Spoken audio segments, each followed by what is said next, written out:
Halo semuanya, di video kali ini saya akan menjelaskan materi tentang risiko dan return dalam investasi.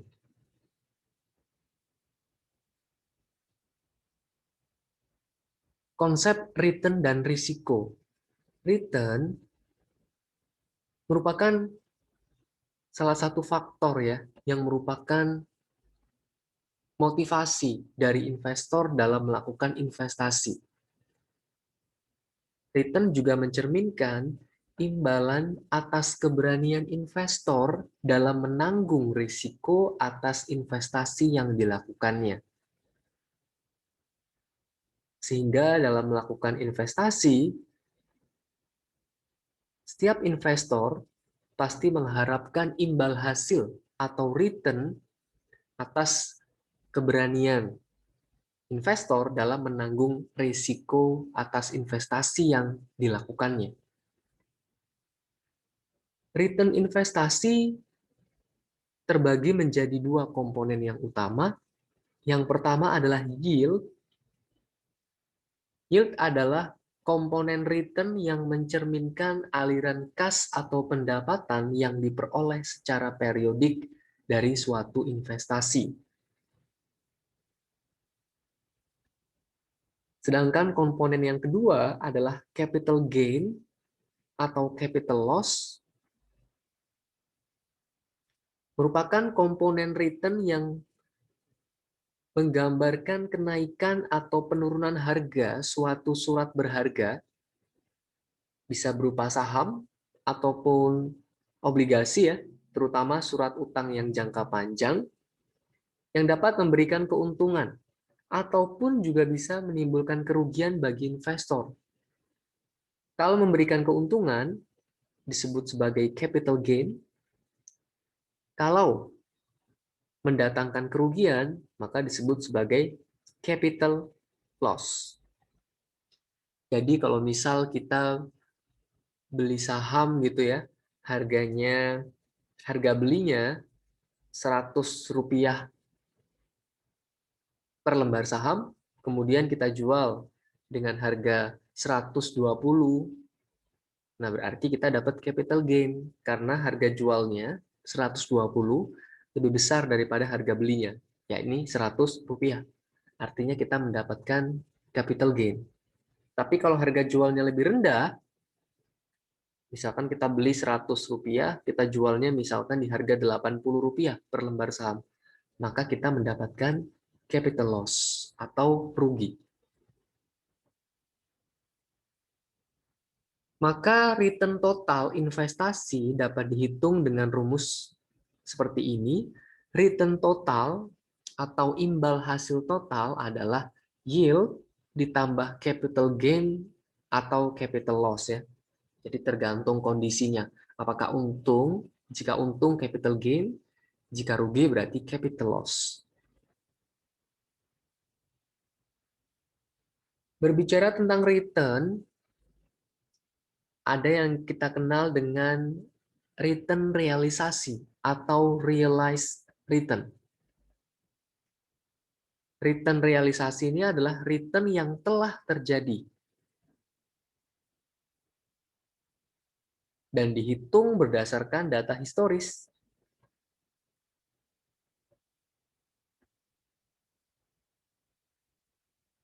Return yang telah terjadi dan dihitung berdasarkan data historis.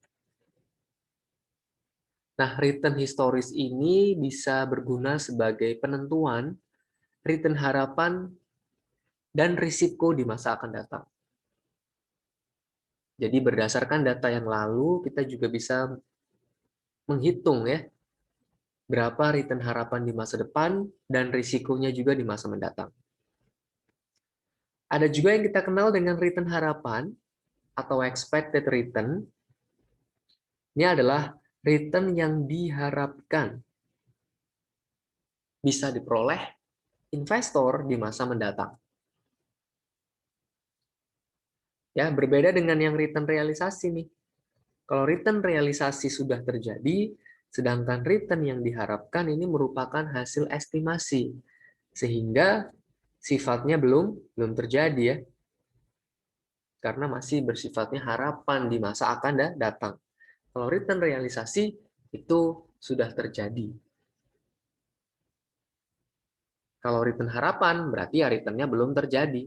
Makanya return harapan itu berupa hasil estimasi. Ada juga yang disebut dengan return yang dipersyaratkan atau required return.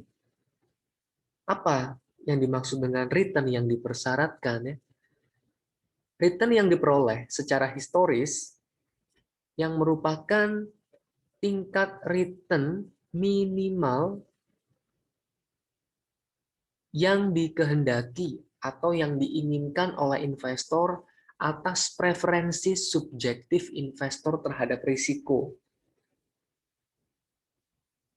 Nah, jadi investor itu juga punya berapa sih tingkat return minimal yang bisa saya dapatkan atas suatu aset, gitu ya, atas suatu surat berharga.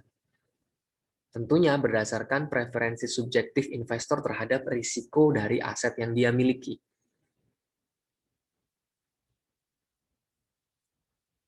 Tadi sudah kita bahas tentang return ya.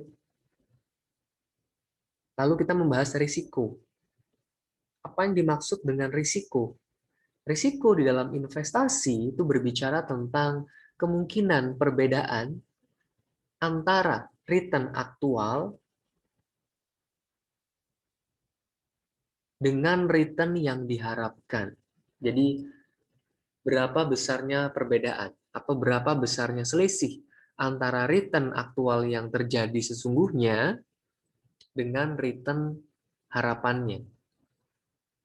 Semakin besar kemungkinan perbedaannya, maka artinya semakin besar risiko investasi tersebut.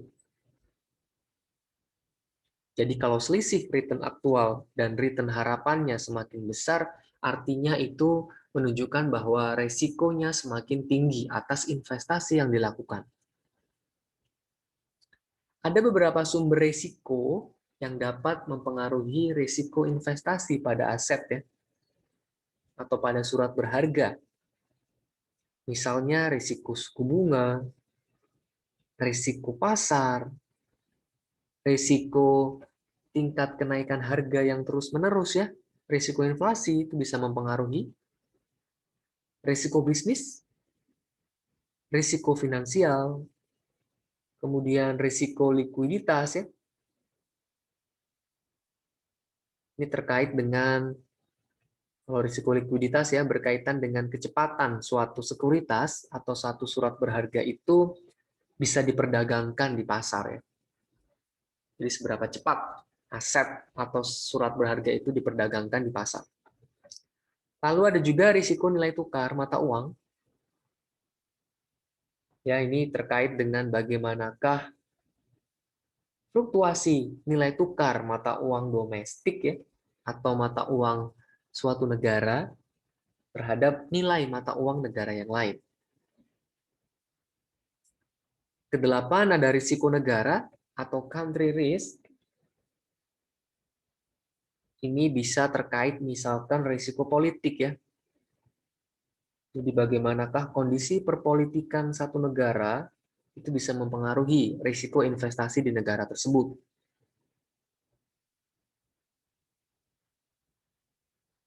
Berbicara tentang risiko, secara umum risiko itu dibagi menjadi dua. Ada yang namanya risiko sistematis, atau disebutnya risiko pasar. Ada juga yang disebut sebagai risiko tidak sistematis, atau disebut risiko spesifik, atau juga disebut risiko perusahaan. Nah, apa beda antara kedua jenis risiko ini? Kalau kita bicara tentang risiko sistematis, itu adalah risiko yang berkaitan dengan perubahan yang terjadi di pasar secara keseluruhan. Ya, bahkan ada yang menyebut risiko sistematis ini disebut juga sebagai risiko umum atau general risk. Perlu diingat bahwa risiko sistematis ini tidak dapat didiversifikasi. Karena risiko yang terjadi itu akibat fluktuasi perubahan yang terjadi pada pasar ya. Sehingga tidak dapat satu perusahaan pun mendiversifikasi risiko yang terjadi. Lalu risiko tidak sistematis adalah risiko yang tidak terkait dengan perubahan pasar secara keseluruhan. Risiko perusahaan lebih terkait pada perubahan kondisi mikro perusahaan penerbit sekuritasnya. Ya, jadi kenapa disebut risiko perusahaan? Karena risiko yang terjadi itu lebih mencerminkan kondisi mikro perusahaan yang bersangkutan. Ya, risiko perusahaan itu bisa diminimalkan dengan melakukan diversifikasi aset dalam suatu portofolio. Sehingga cukup jelas di sini ya. Kalau risiko sistematis itu tidak dapat didiversifikasi karena perubahan pasar lah yang harus diantisipasi, tidak dapat didiversifikasi itu perubahan pasar. Tapi kalau risiko tidak sistematis karena lebih menggambarkan kondisi perusahaan, ya risiko-risiko yang terjadi pada perusahaan sendiri, maka risiko itu bisa diminimalkan dengan melakukan diversifikasi melalui manajemen portofolio.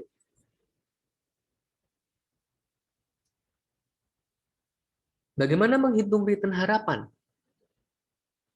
Untuk mengestimasi return sekuritas ya sebagai aset tunggal atau stand-alone risk, investor dapat memperhitungkan kemungkinan terwujudnya tingkat return tertentu atau yang lebih dikenal dengan probabilitas kejadian. Ya, ini pada asumsi bahwa kita akan mengestimasi return sekuritas sebagai aset tunggal ya, aset yang berdiri sendiri. Secara matematis, return yang diharapkan dapat menggunakan rumus ER. ER adalah return harapan dari suatu sekuritas sama dengan sigma atau penjumlahan dari I ya, aset I hingga aset yang ke N hingga aset yang terakhir dari RI, di mana RI adalah return ke I yang mungkin terjadi, berapa sih kemungkinan imbal hasil yang bisa diterima. PRI ini adalah probabilitas kejadian return ke I, sedangkan N adalah banyaknya return yang mungkin terjadi. Jadi tergantung pada kasusnya ya, berapa banyak return yang mungkin terjadi dari suatu investasi. Ini contoh untuk menghitung expected return atau return harapan ya. Sekuritas ABC memiliki skenario kondisi ekonomi seperti tabel berikut. Pada saat kondisi ekonomi kuat, probabilitasnya 0,30, return yang terjadi adalah 0,20.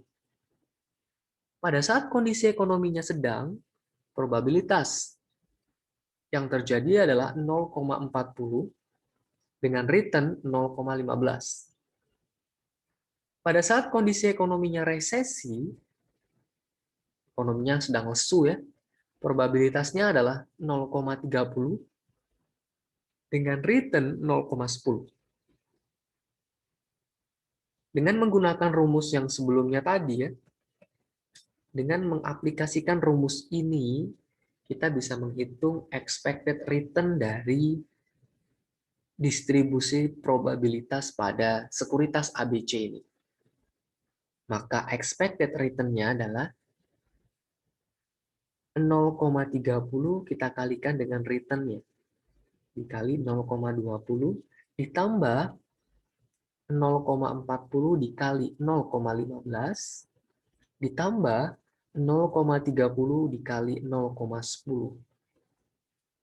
Kalau kita selesaikan, ini, ya, maka expected return-nya adalah 0,15, atau kalau kita buat dalam persentase adalah 15%. Return harapan dari sekuritas ABC ini pada 3 kondisi ekonomi. Baik pada saat ekonominya kuat, sedang, dan resesi. Estimasi return harapan itu bisa dilakukan dengan menggunakan rata-rata return. Kalau bicara dengan rata-rata return, itu ada yang dilakukan dengan rata-rata aritmatik atau arithmetic mean, ada juga dengan menggunakan rata-rata geometrik, geometric mean. Apa yang dimaksud dengan rata-rata aritmatik? Rata-rata aritmatik itu lebih baik digunakan untuk menghitung nilai rata-rata aliran return yang tidak bersifat kumulatif, ya. Jadi kalau aliran return-nya tidak bersifat kumulatif, ya, maka arithmetic mean atau rata-rata aritmatik lebih bagus digunakan. Tapi jika tingkat perubahan aliran return-nya pada periode yang bersifat serial dan kumulatif, ya, misalnya 5 atau 10 tahun berturut-turut, maka rata-rata geometrik atau geometric mean ini lebih baik digunakan. Jadi rata-rata aritmatik atau rata-rata geometrik ini digunakan, lihatlah dulu kondisi dari aliran return-nya, apakah bersifat kumulatif atau tidak. Kalau bersifat kumulatif, gunakan geometrik. Kalau tidak bersifat kumulatif, gunakan yang aritmatik, ya.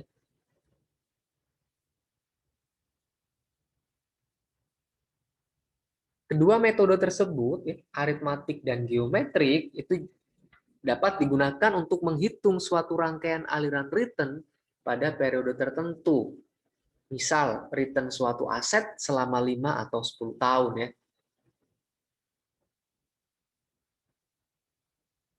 Ini contoh, aset ABC selama 5 tahun memberikan return berturut-turut sebagai berikut. Ya, ini return dari 2015 sampai 19. Return-nya adalah seperti di kolom kedua ini, dalam persen, ya, ingat. Lalu kita punya return relatif, 1 ditambah return, jadi 1 ditambah 15,25%, ya. Maka hasilnya 1,1525. Karena 15,25% ini kan kalau kita desimalkan, hasilnya adalah 0,1525, ya. Ditambah 1, hasilnya 1,1525. Begitu juga dengan return pada tahun ke 2016 hingga 2019, ya. Ingat, ini dalam persen. Jadi bagilah dulu angka ini dengan 100, kemudian untuk menghitung return relatif, tinggal 1 tambahkan return tadi yang sudah Anda bagi 100. Oke, inilah return relatifnya pada kolom ketiga.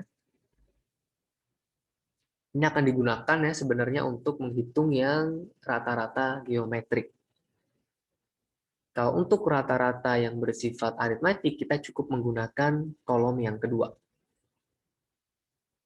Oke, sekarang kita hitung dulu return berdasarkan metode yang aritmatik, ya. X bar, ini biasanya lambang untuk rata-rata aritmatik, ya, atau rata-rata hitung biasanya disebutnya, adalah kita jumlahkan saja semua return yang ada selama 5 tahun. 15,25, kita tambahkan dengan 20,35, kita tambahkan dengan minus 17,50, tambahkan dengan minus 10,75, ditambahkan 15,40. Oke, ingat, semuanya dalam satuan persen, ya. Persennya kita taruh di belakang saja, karena semuanya sudah dalam kondisi per persen. Lalu setelah kita jumlahkan bagi 5, karena ada 5 tahun. Maka ini kalau kita jumlahkan ya, hasilnya adalah 22,75 dibagi 5. Maka return berdasarkan metode aritmatik mean atau rata-rata aritmatik hasilnya adalah 4,55%. Itu dengan metode rata-rata aritmatik. Bagaimana dengan metode geometrik? Nah, untuk metode geometrik,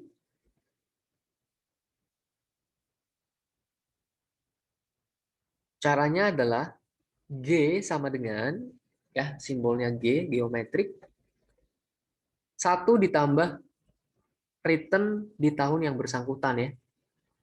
15,25% itu adalah 0,1525. Dikali 1 plus return tahun yang kedua, ini dipersenkan 0,2035 dikali 1 dikurangi ya. Kenapa dikurangi? Karena ini minus returnnya. Jadi kalau returnnya positif ya ditambah. Tapi kalau returnnya negatif ya berarti dikurangi. Dikurangi 17,50% adalah 0,1750. Dikali 1 minus 10,75% ya, maka 0,1075 dikali 1 ditambah 15,40% atau 0,1540. Oke, lalu dipangkatkan teman-teman. Dipangkatkan berapa? Dipangkatkan 1 per N-nya. 1 per banyaknya tahun. Banyaknya tahun adalah 5. Maka pangkat 1 per 5. Dikurangi 1. Ya, kita selesaikan satu-satu.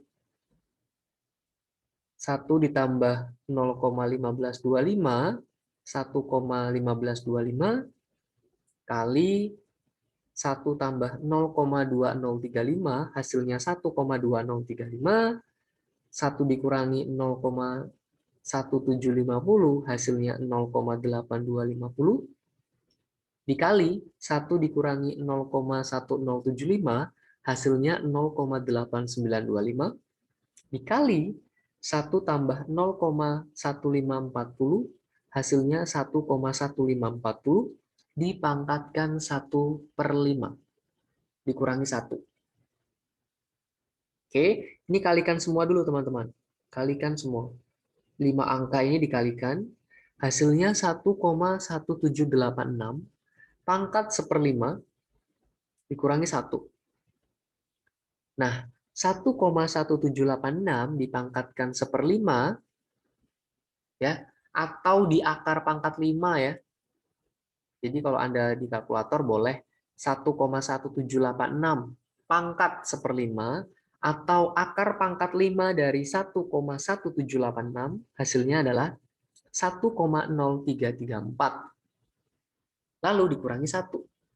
Maka hasilnya adalah 0,334. Kalau kita rubah ke dalam persentase, maka return berdasarkan rata-rata geometrik hasilnya adalah 3,34%.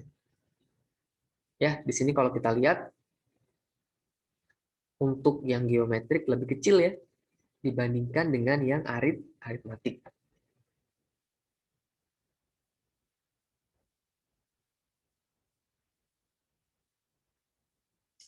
Nah, metode rata-rata aritmatik ya kadangkala bisa menyesatkan kalau pola distribusi return-nya mengalami fluktuasi yang sangat besar ya. Jadi kalau kondisi dari distribusi return-nya itu fluktuasinya besar, maka metode rata-rata aritmatik ini hasilnya ya itu kurang tepat digunakan. Karena kalau kita tadi lihat rumusnya kan, kita jumlahkan semua return dibagi banyaknya periode. Sehingga kalau ada angka yang fluktuasinya tinggi, nah maka sebenarnya rata-rata aritmatik yang kita hitung itu tidak mencerminkan data semuanya. Tidak mencerminkan data secara keseluruhan. Kenapa? Karena bisa jadi ada data yang menyimpang ya. Data misalkan yang paling gede sendiri atau data yang paling kecil sendiri. Nah, itu bisa merusak hasil rata-rata aritmatik. Kemudian kalau rata-rata geometrik itu bisa menggambarkan lebih akurat nilai rata-rata yang sebenarnya pada distribusi return di suatu periode tertentu. Karena kalau kita lihat tadi kan ya, dikali, kemudian diakar, seper N, ya, dikurangi 1. Sehingga lebih halus itu perhitungannya.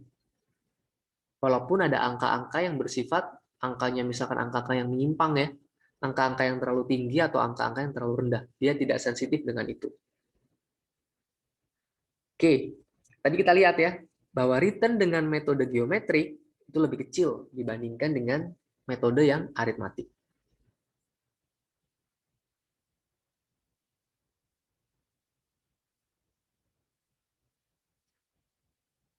Oke, kita lanjutkan.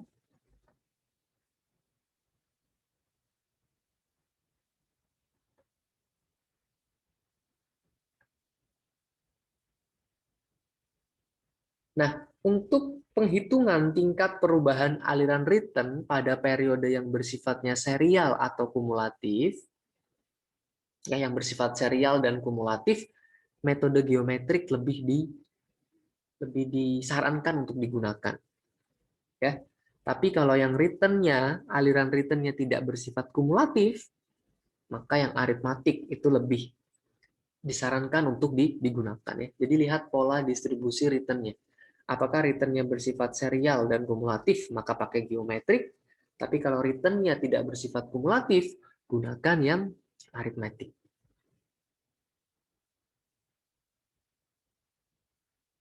Nah, bagaimana nih untuk mengestimasi risiko?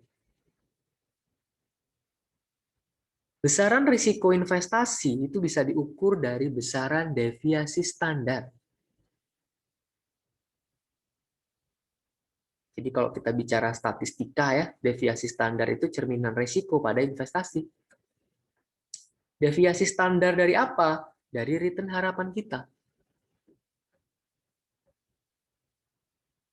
Deviasi standar sendiri itu merupakan akar kuadrat dari varians.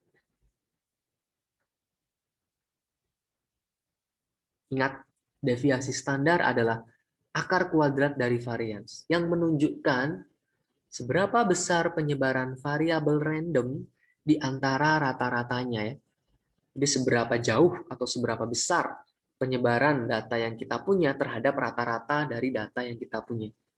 Semakin besar penyebarannya, maka semakin besar varians atau standar deviasi dari investasi tersebut. Artinya, resikonya juga semakin tinggi. Jadi cerminan risiko dari satu investasi itu bisa kita lihat dari deviasi standar atau variansnya. Rumus untuk variance return, lambangnya adalah tau kuadrat ya. Ini cara bacanya tau, simbol ini.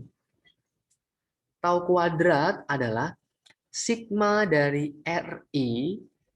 RI adalah return ke I yang mungkin terjadi, dikurangi ER. ER adalah return harapan dari satu sekuritas, dikuadratkan ya, pangkat 2, dikalikan PRI adalah probabilitas kejadian return ke I. Itu adalah variance dari return.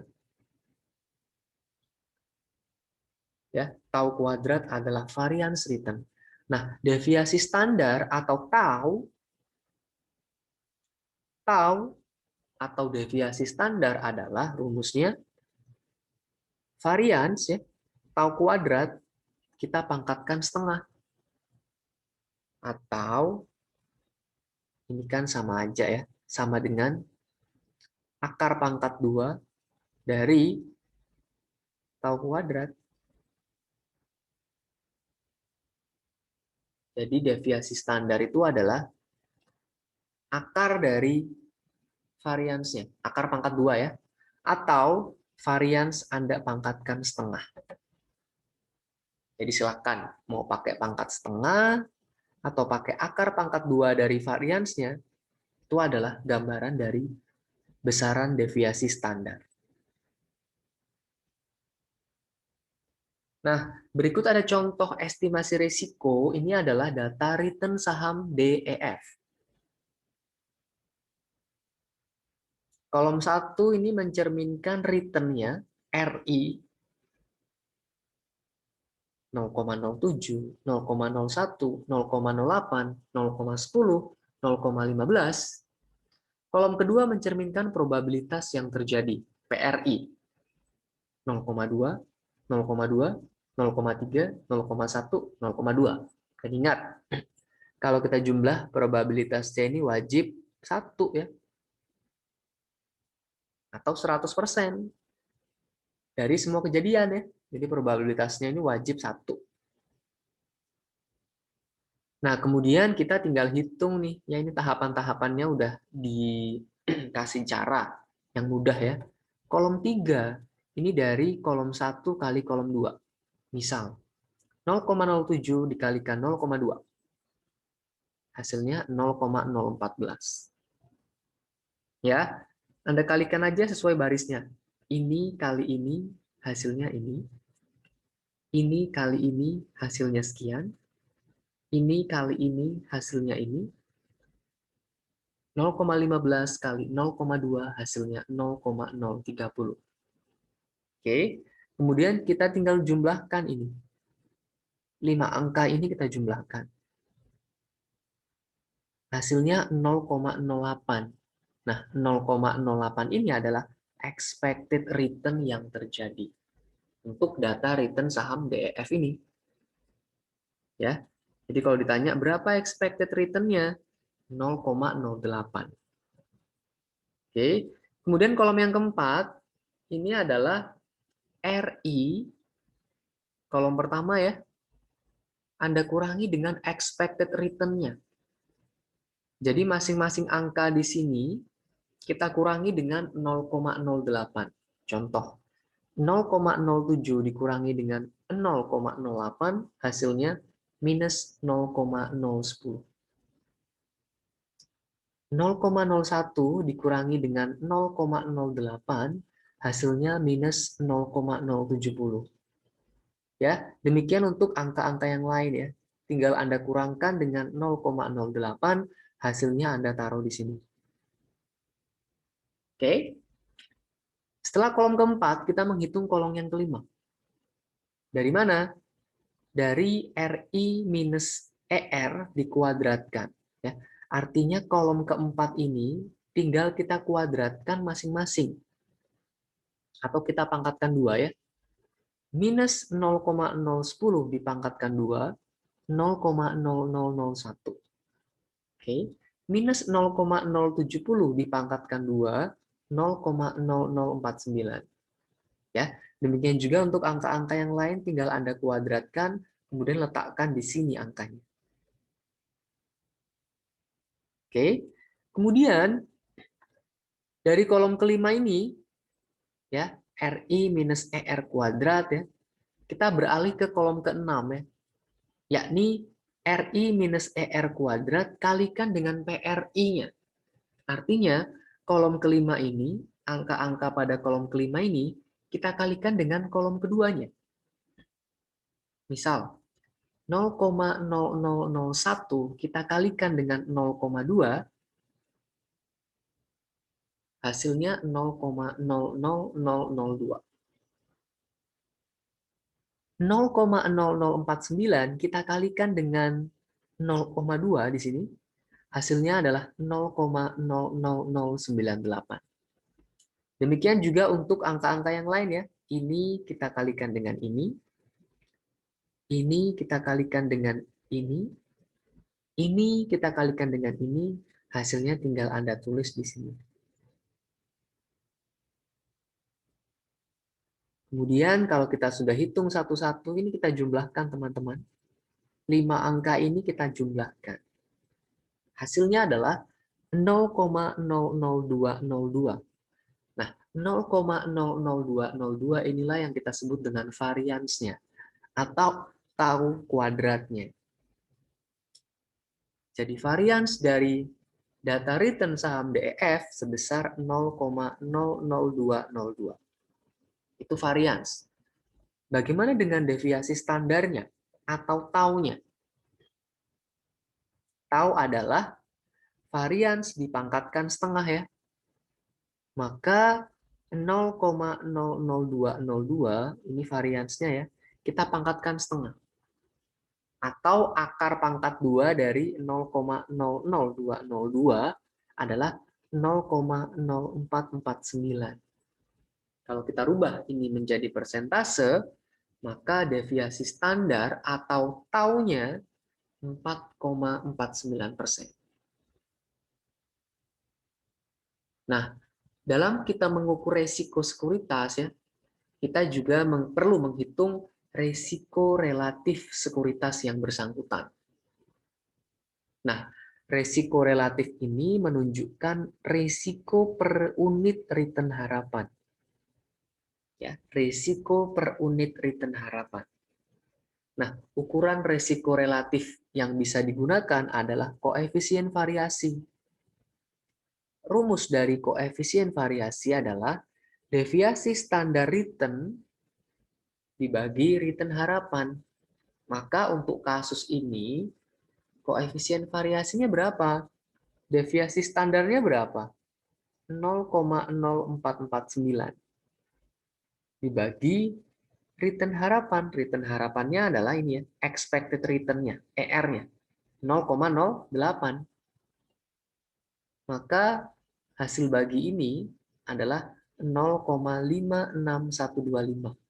Nah, inilah koefisien variasi dari data return saham DEF ini. Ingat kembali ya, semakin tinggi varians atau semakin tinggi deviasi standar, maka risiko dari return investasi tersebut semakin tinggi.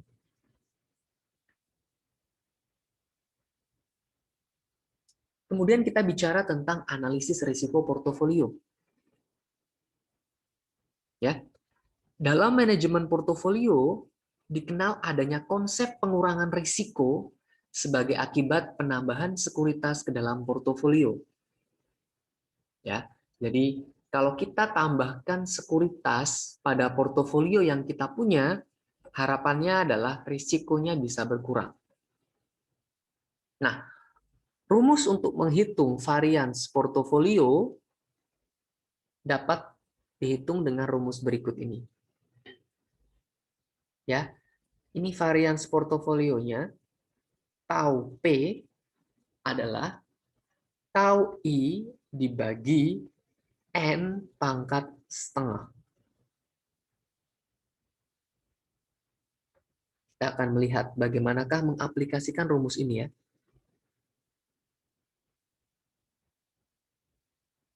Contoh, misalnya risiko setiap sekuritas itu besarnya 0,20. Ini risiko awal ya. Risiko setiap sekuritas 0,20. Misal, kalau kita memasukkan 100 saham dalam portofolio tersebut, maka risiko portofolionya akan berkurang dari 0,20 menjadi 0,02. Gimana cara ngitungnya? Caranya adalah varians portofolionya adalah risiko awalnya ya, risiko setiap sekuritas 0,20 dibagi banyaknya aset N-nya tadi, banyaknya aset atau saham yang kita masukkan. 100 pangkat setengah. Ya. 100 pangkat setengah itu kan 10 ya. Atau akar 100 itu kan 10. 0,20 dibagi 10, maka menjadi 0,02. Jadi kalau kita masukkan 100 saham pada portofolio tadi, maka risikonya bisa berkurang menjadi 0,002. Itu konsep portofolio ya. Maknanya adalah kita bisa mengurangi resiko portofolio dengan memasukkan sekuritas baru ke dalam portofolio tersebut.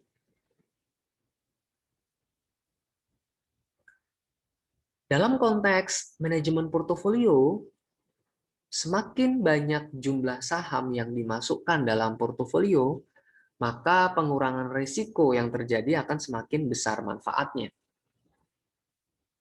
Jadi kalau kita masukkan banyak saham ke dalam satu portofolio, maka pengurangan risiko semakin besar.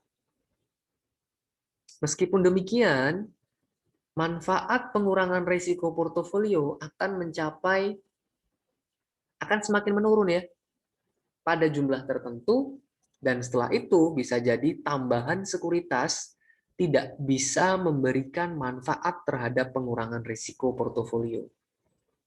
Ya, jadi tidak selalu bahwa kalau kita nambah terus sekuritas atau saham pada portofolio, tidak juga risiko itu akan berkurang menjadi nol ya.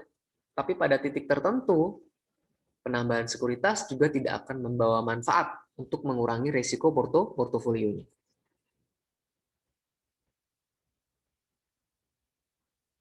Nah, ini grafiknya mungkin ya mencerminkan diversifikasi dan manfaatnya terhadap pengurangan risiko portofolio. Ya. Jadi sumbu X mencerminkan jumlah saham dalam portofolio ya dari angka 1 sampai 80, lalu sumbu Y mencerminkan risiko portofolio atau deviasi standar ya dari portofolionya. Dari 0,02 ya. Sini sampai 0,16. Nah, kita lihat ya. Pada saat jumlah sahamnya 1 nih misalkan ya, risiko portofolionya lebih tinggi ya. Di sini anggaplah ini 0,09. 9% risiko portofolionya karena jumlah sahamnya dikit. Tapi kalau kita lihat ke kanan, semakin banyak jumlah portofolionya, maka risiko portofolionya pun semakin menurun. Jadi kalau semakin jumlah sahamnya bertambah, yang kita masukkan ke dalam portofolio, risiko portofolio akan menurun. Tapi ingat ya, pada level tertentu, bisa jadi semakin kita nambah aset atau kita nambah saham pada portofolio, juga tidak akan mengurangi risiko portofolio. Itu yang kita maksud hubungan antara diversifikasi dan manfaat pengurangan risiko portofolio. Nah, ini dari beberapa penulis ya atau beberapa peneliti yang melakukan penelitian terkait rekomendasi jumlah saham minimal pada portofolio. Misal, Stephenson, Jennings, dan Loy tahun 1988 itu menyarankan atau menemukan jumlah saham minimal itu antara 8 sampai 16 saham. Jumlah minimal saham ya pada portofolio. Lalu kemudian ada Reilly tahun 1992, jumlah saham minimalnya adalah 12 sampai 18 saham. Kemudian Sharp dan Alexander di tahun 1990, jumlah saham minimalnya adalah 20 saham ya yang mereka rekomendasikan. Sedangkan Braley dan Myers tahun 1991 itu merekomendasikan jumlah saham minimal pada portofolio adalah 20 saham. Ya, tabel ini bersumber dari Newbold dan Pond tahun 1993 ya. Tulisannya berjudul The Minimum Number of Stocks Needed for Diversification. Ini beberapa peneliti atau penulis ya, itu juga punya rekomendasi jumlah saham minimal dalam portofolio yang berbeda-beda.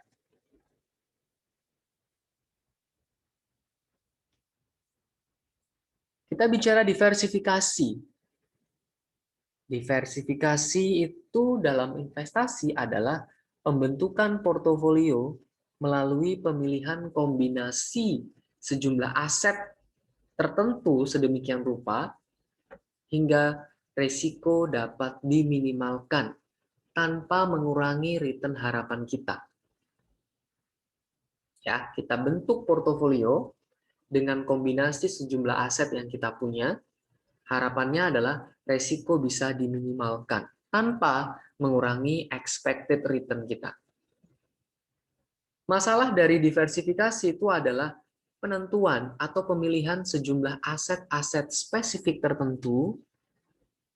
Ya, jadi milih asetnya itu menjadi problem pada diversifikasi. Ya. Selain itu apa? Penentuan proporsi dana yang akan diinvestasikan untuk masing-masing aset pada portofolionya. Jadi problemnya dua ya. Satu, masalah pemilihan asetnya. Yang kedua, penentuan proporsi dana yang akan diinvestasikan pada masing-masing aset di suatu portofolio. Itu akan menjadi problem pada diversifikasi ya. Ada dua prinsip diversifikasi yang dikenal ya, atau yang umum digunakan, yakni diversifikasi random dan ada juga diversifikasi Markowitz. Apa itu diversifikasi random? Ya, diversifikasi random ini sering juga disebut dengan diversifikasi secara naif. Ya. Artinya terjadi ketika investor itu menginvestasikan dananya secara acak. Ya, investasi dana secara acak pada berbagai jenis saham yang berbeda atau pada berbagai jenis aset yang berbeda. Ya, jadi menginvestasikan dananya pada aset itu secara acak aja ya, tanpa pertimbangan-pertimbangan tertentu. Jadi investor memilih aset yang dimasukkan ke dalam portofolio tanpa terlalu memperhatikan karakteristik aset-aset yang bersangkutan. Misal ya, tingkat return harapan ataupun klasifikasi industri dari aset tersebut. Nah, ini yang menggambarkan diversifikasi random ya. Jadi nggak terlalu banyak mikir, nggak terlalu banyak memperhatikan karakteristik aset yang bersangkutan.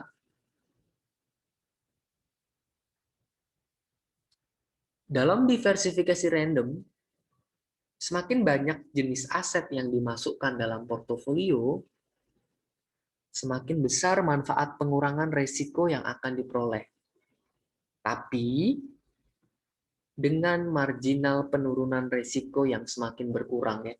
Kalau kita tambahkan terus aset yang berbeda, atau banyak aset yang kita masukkan ke dalam portofolio, lama-kelamaan nanti margin penurunan risikonya juga akan semakin berkurang. Itu konsep diversifikasi random. Kemudian konsep diversifikasi yang kedua tadi adalah diversifikasi Markowitz. Ya. Markowitz ini merupakan salah satu ahli portofolio dunia ya. Jadi Markowitz ini nama orang, ahli bidang portofolio, manajemen portofolio di dunia.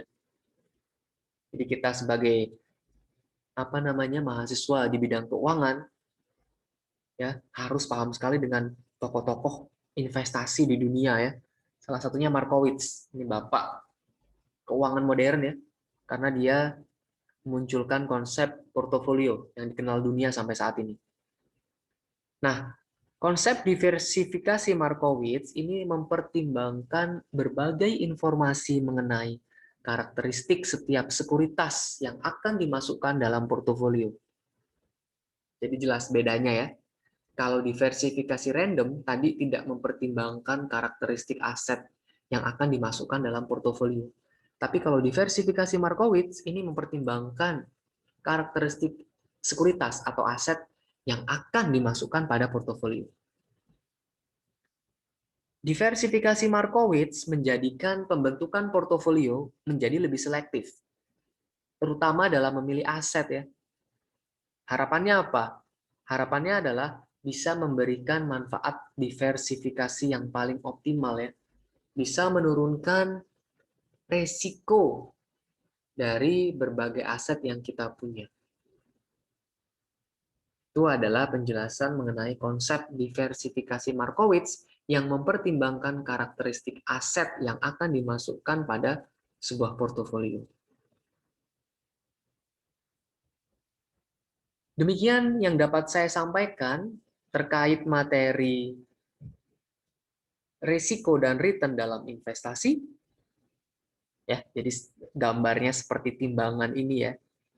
Kalau kita bicara dalam investasi, risk and return. Yang tadi saya jelaskan mengenai konsep risiko dan return pada investasi. Terima kasih dan sampai jumpa pada video-video berikutnya.